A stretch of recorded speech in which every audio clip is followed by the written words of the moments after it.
Assalamualaikum warahmatullahi wabarakatuh.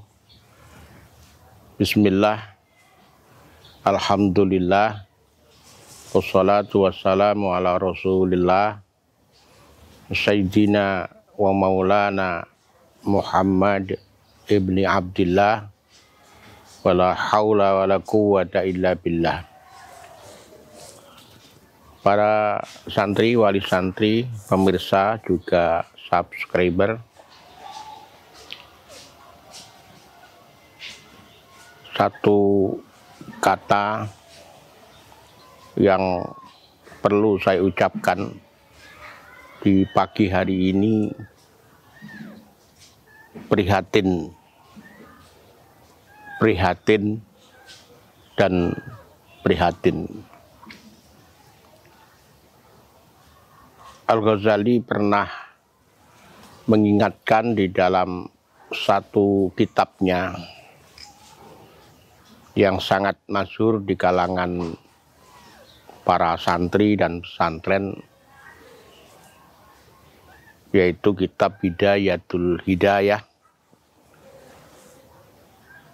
Di bab akhirnya Al-Ghazali menulis agar kita memperhatikan suhbah wal muasyarah bil khaliq wal khalqi, agar kita memperhatikan pergaulan, persahabatan, komunikasi kita dengan Allah dan kita dengan makhluknya. Komunikasi kita dengan Allah akan kita bahas pada kesempatan yang lain. Hari ini kita akan mencoba melihat sekilas bagaimana kita berkomunikasi, bersahabat, bermuasyarah dengan sesama makhluk, utamanya manusia. Kalimat prihatin yang tadi saya sampaikan setelah saya memperhatikan fakta bahwa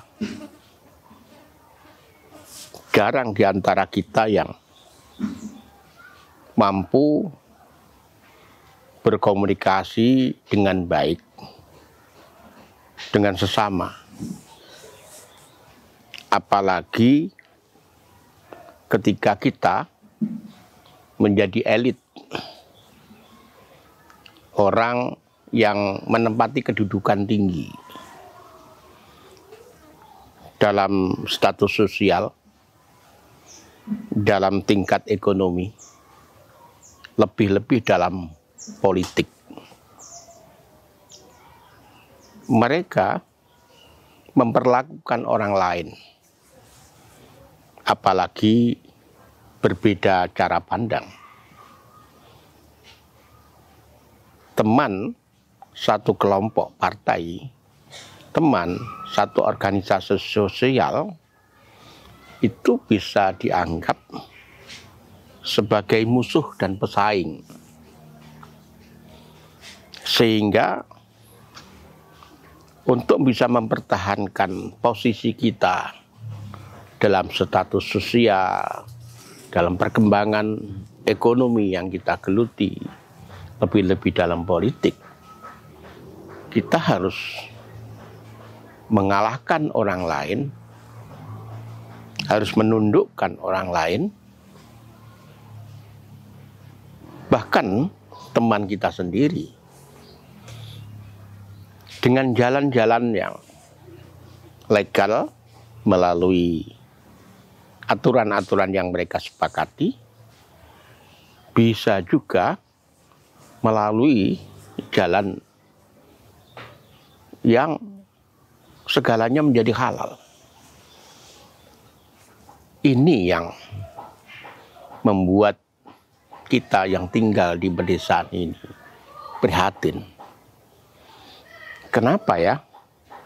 Rata-rata mereka berlatar belakang agama Islam. Rata-rata mereka adalah para elit yang segala geraknya, kata-kata, sikap, dan perbuatannya dibaca oleh jutaan orang lain, bahkan di antara mereka diteladani dan diperhatikan segala kata-katanya. Tapi justru memberikan contoh-contoh yang kurang tepat. Kata-kata yang kotor, ujaran kebencian, fitnah, dan kata-kata yang mengandung permusuhan. Itu kita baca, kita dengar muncul dari mulut-mulut mereka. Padahal agama mengajarkan cukup lengkap tentang kehati-hatian bersikap terhadap orang lain. Para ulama, para salafus saleh juga memberikan teladan kepada kita.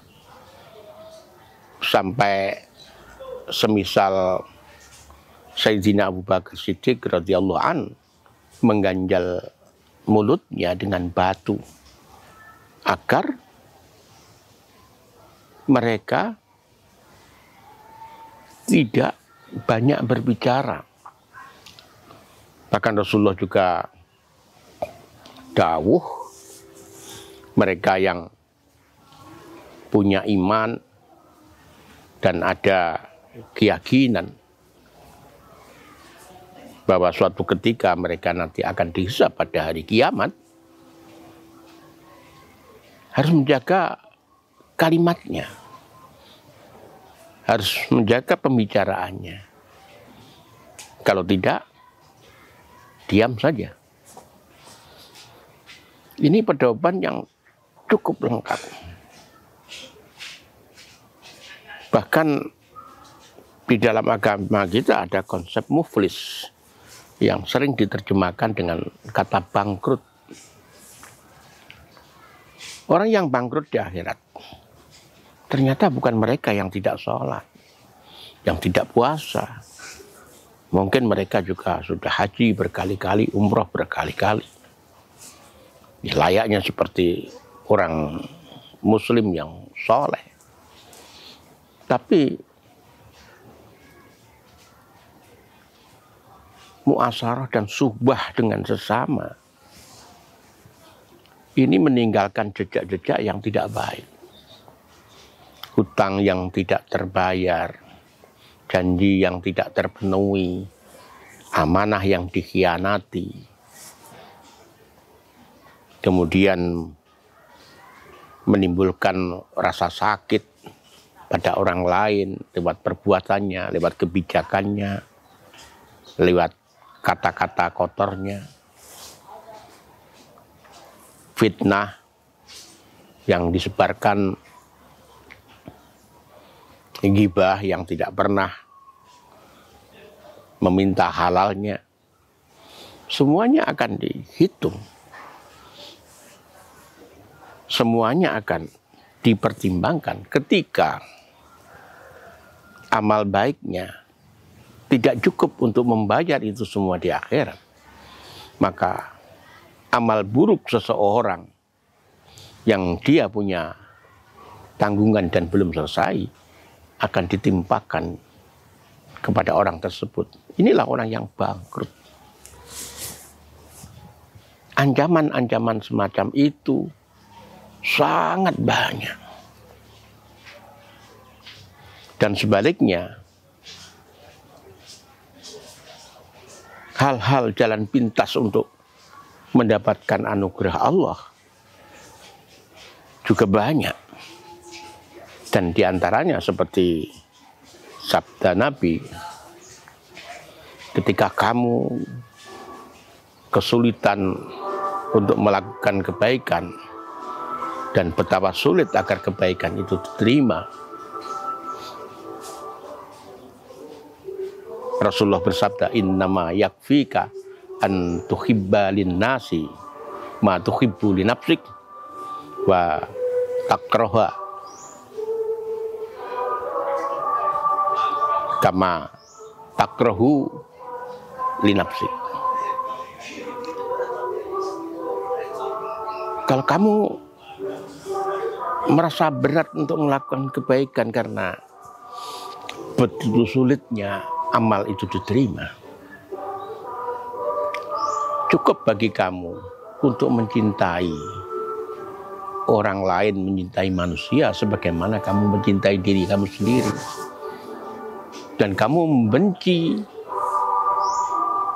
sesuatu menimpa mereka sebagaimana kamu benci sesuatu itu terjadi pada dirimu.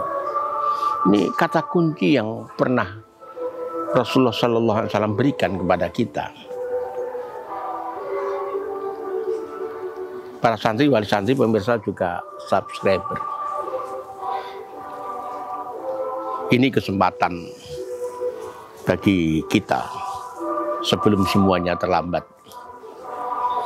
Bagaimana kita memperbaiki pergaulan kita dengan sama. Al-Ghazali mengajarkan kalau kita melihat anak-anak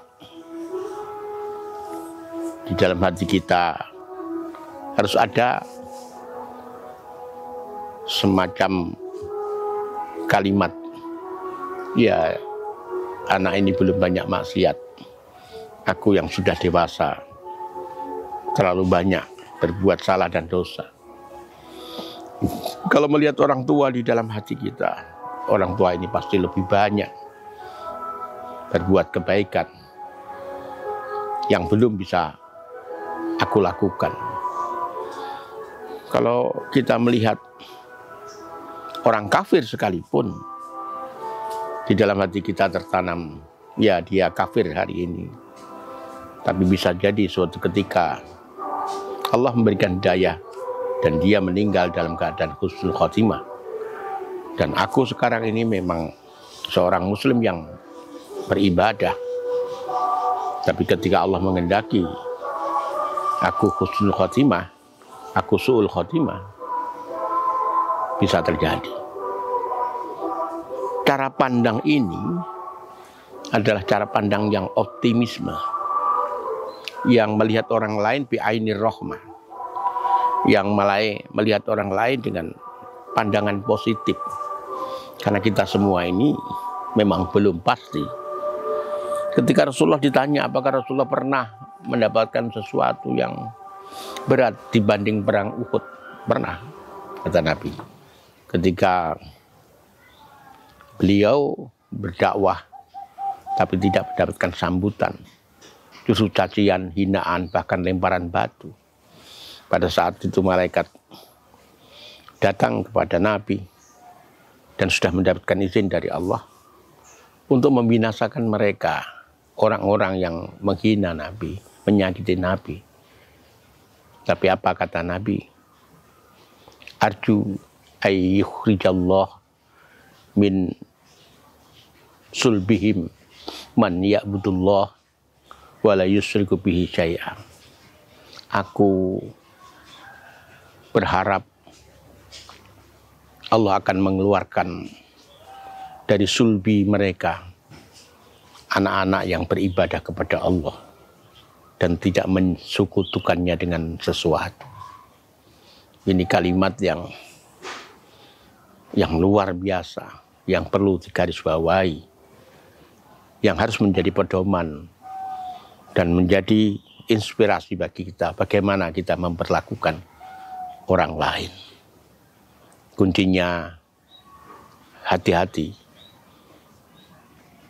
Jangan sampai orang lain menjadi saksi bahwa kita telah menyakiti mereka.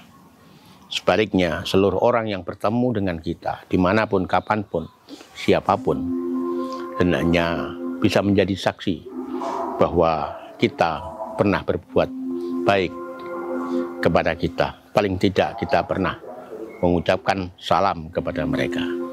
Terima kasih. Wallahu muwaffiq ila aqwamit thoriq. Assalamualaikum warahmatullahi wabarakatuh.